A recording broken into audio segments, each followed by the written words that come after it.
Chapter 39 बिजली से जगमगाता one दृश्य। अगले आधे घंटे तक हम हड्डियों के फर्श पर चलते रहे। हमारी उत्सुकता बढ़ती जा रही थी। इस गुफा में और क्या क्या चमत्कार थे। विज्ञान के लिए यहाँ क्या क्या नए खजाने छिपे थे। मैं किसी भी आश्चर्य के लिए तैयार था। मेरी कल्पना किसी भी विस्मय के लिए तैयार थी, चाहे वह कितना भी विस्मयकारी क्यों न हो।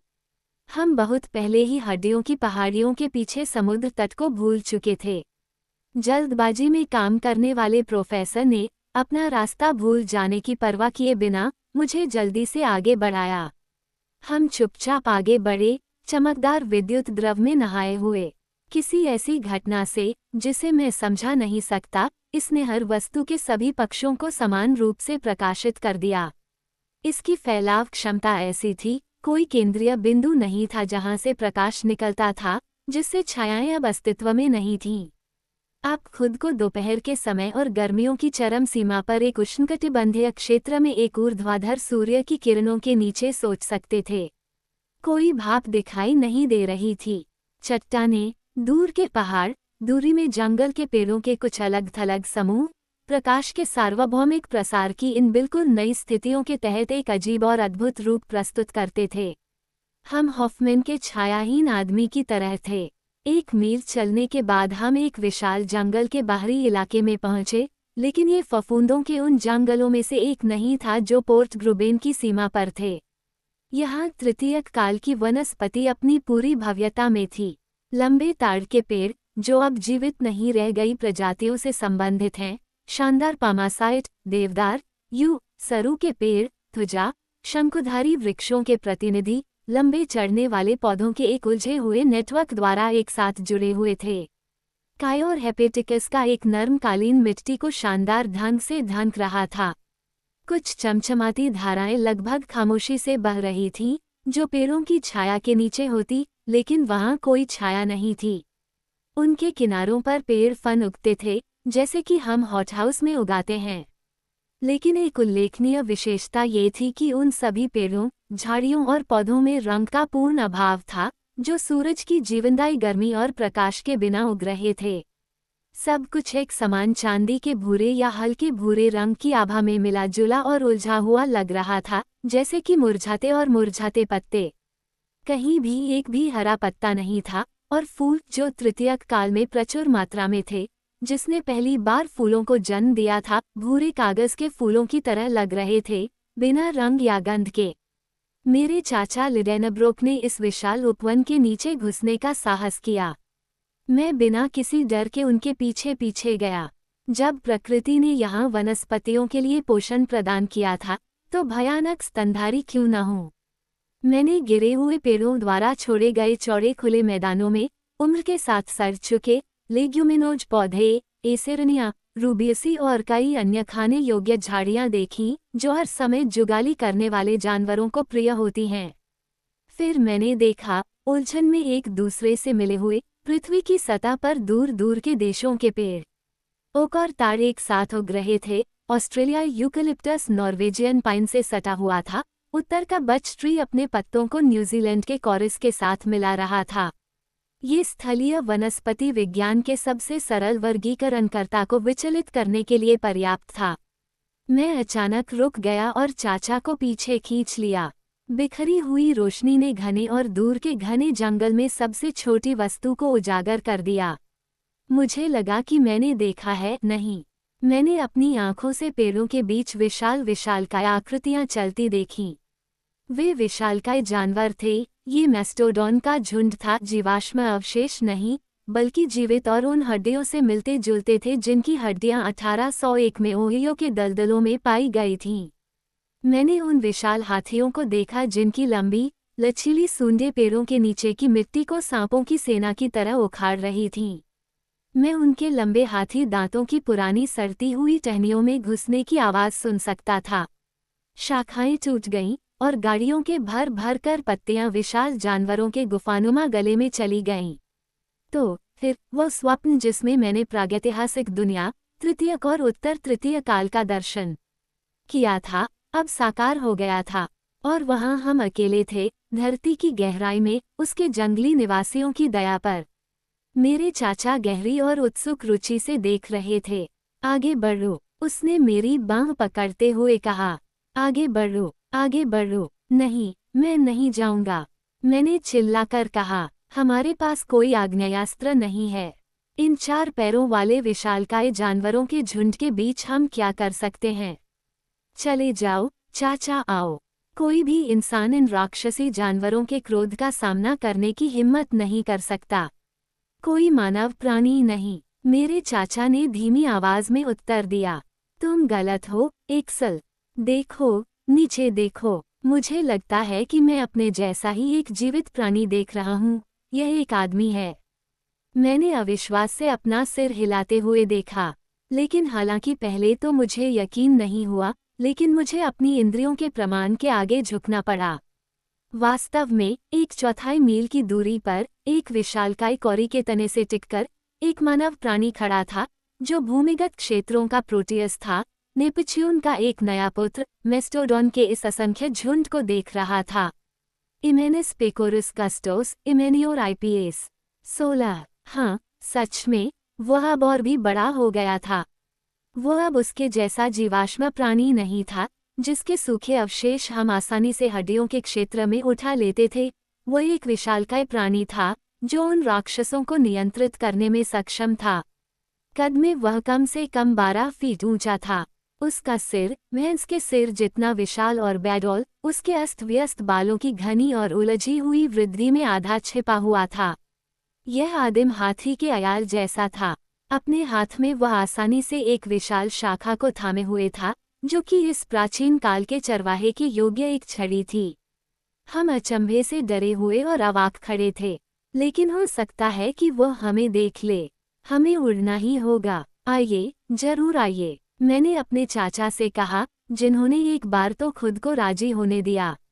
अगले 15 मिनट में हमारी फुर्तीली एरिया हमें उस भयानक राक्षस की पहुंच से दूर ले गईं। और फिर भी, अब जब मैं शांति से चिंतन कर सकता हूँ, अब जब मेरी आत्मा फिर से शांत हो गई है, अब जब इस अजीब और अलौकिक मुलाकात को महीनों बीत चुके हैं, तो मुझे क्या सोचना चाहिए? मुझे क्या विश्वास करना चाहिए? मुझे ये निष्कर्ष निकालना चाहिए कि यह असंभव था कि हमारी इंद्रियों को धोखा दिया गया था, कि हमारी आंखों ने वह नहीं देखा जो हमने सोचा था कि उन्होंने देखा। इस भूमिगत दुनिया में कोई भी इंसान नहीं रहता है। पृथ्वी की उन निचली गुफाओं में मनुष्यों की कोई पीढ़ी नहीं रहती है, जो इसकी सतह के निवासियों के लिए अज्ञात और उनसे असंबद्ध हैं। इस पर विश्वास करना बेतुका है। मैं ये स्वीकार करना चाहूँगा कि यह कोई ऐसा जानवर हो सकता है जिसकी संरचना मनुष्य से मिलती जुलती हो, प्रारंभिक भूवैज्ञानिक युगों का कोई वानर या बबून, कोई प्रोटोपिथिका या कोई मेसोपिथिका, कोई प्रारंभिक या मध्यकालीन वानर जैसा कि श्री लाटेट ने 600 की अस्थि गुफा में खोजा था। लेकिन ये प्राणी आधुनिक जीवाश्म विज्ञान में ज्ञात सभी मापों से कहीं अधिक बड़ा था। लेकिन यह असंभव है कि एक आदमी, एक जीवित आदमी, और इसलिए निस्संदेह पूरी पीढ़ियां धरती की गहराई में दफन हो जाएं। हालांकि हम अपने पीछे चमकते जंगल को छोड़ आए थे, विस्मय से स्तब्ध, अभिभूत और एक ऐसे आतंक से पीड़ित जो स्तब्धता के बराबर था। हम इस डर से भागते रहे कि कहीं भयानक राक्षस हमारे रास्ते में न आ जाए।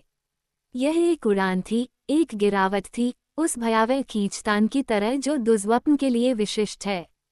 सहज रूप से हम लिडेनब्रॉक समुद्र में वापस आ गए, और मैं नहीं कह सकता कि मेरा मन मुझे किन किन उलझनों में नहीं ले जाता अगर एक परिस्थिति ने मुझे व्यावहारिक मामलों में वापस नहीं लाया होता। हालांकि मुझे यकीन था कि हम अब ऐसी ज़मीन पर चल रहे हैं जिस पर हमारे पैर पहले कभी नहीं पड़े थे, फिर भी मुझे कई बार चट्टानों के समूह दिखाई देते थे जो मुझे पोर्ट ग्रुबेन की चट्टानों की याद दिलाते थे। इसके अलावा, ये सुई के संकेतों की पुष्टि करता हुआ प्रतीत होता था, और ये दर्शाता था कि हम अपनी इच्छा के विरुद्ध लिडेनब्रॉक समुद्र के उत्तर में लौट आए थे। कभी कभी हमें पूरी तरह से यकीन हो जाता था। चट्टानों के उभारों से हर जगह नाले और झरने गिर रहे थे। मुझे लगा कि मैं सुरतुर ब्रांड के बिस्तर, हमारे वफादार हंसबाक और उस गुफा को पहचान गया हूँ जिसमें मैंने जीवन और चेतना वापस पाई थी। फिर कुछ कदम आगे बढ़ने पर, चट्टानों की व्यवस्था, एक अपरिचित धारा की उपस्थिति, यह एक चट्टान की अजीब रूपरेखा ने मुझे फिर से संदेह में डाल दिया। मैंने अपने चाचा को अपनी शंका बताई। मेरी तरह वे भी झिझके। इस नीरस दृश्य में वे फिर कुछ भी नहीं पहचान पाए। स्पष्टतः मैंने कहा, हम अपने मूल प्रस्थान बिंदु पर फिर से नहीं उतरे हैं, लेकिन तूफान हमें थोड़ा ऊपर ले आया है, और यदि हम तट के साथ चले तो हम पोर्ट ग्रुबेन को पा लेंगे। अगर ऐसा है तो हमारी खोज जारी रखना बेकार होगा और हमें अपने बेड़े पर वापस लौट जाना चाहिए। लेकिन एक्सल, क्या तुम गलत नहीं हो? अंकल, इस बारे में निश्चित रूप से कुछ कहना मुश्किल है, क्योंकि ये सभी चट्टानें एक जैसी हैं। फिर भी मुझे लगता है कि मैं उस प्रायद्वीप को पहचान सकता हूँ जिसके नीचे हंस ने हमारी नाव का निर्माण किया था। हम उस छोटे बंदरगाह के बहुत करीब होंगे, अगर यह वास्तव में वह नहीं है, मैंने कहा, एक खाड़ी की जांच करते हुए जिसे मैंने पहचाना। नहीं, एक्सल, हमें कम से कम अपने निशान तो ढूंढने चाहिए और मुझे तो कुछ भी नहीं दिख रहा है। लेकिन मैं देख सकता हूँ, मैंने रेत पर पड़ी एक वस्तु पर झपट्टा मारते हुए कहा। और मैंने अपने चाचा को एक जंग लगा खंजर दिखाया जो मैंने अभी अभी उठाया था। आओ, उसने कहा, क्या तुम्हारे पास ये हथियार था? मैं, नहीं, जरूर, लेकिन आप, शायद। मुझे इसकी जानकारी नहीं है, प्रोफेसर ने कहा। ये वस्तु मेरे पास कभी नहीं रही। खैर, ये तो अजीब है। नहीं, एक्सल, ये बहुत आसान है। आइसलैंड के लोग अक्सर इस तरह के हथियार पहनते हैं। यह शायद हंस का था और उसने इसे खो दिया है।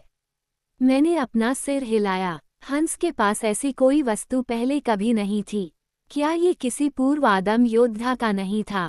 मैंने चिल्लाते हुए कहा, किसी जीवित व्यक्ति का, जो उस विशाल पशु चालक के समकालीन था।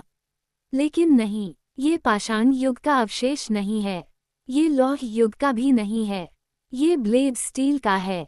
मेरे चाचा ने मुझे एक शोध प्रबंध के लिए जाते समय अचानक रोका, जो मुझे काफी दूर ले जाता, और शांत भाव से कहा, शांत रहो, एक्सल, और समझदार बनो।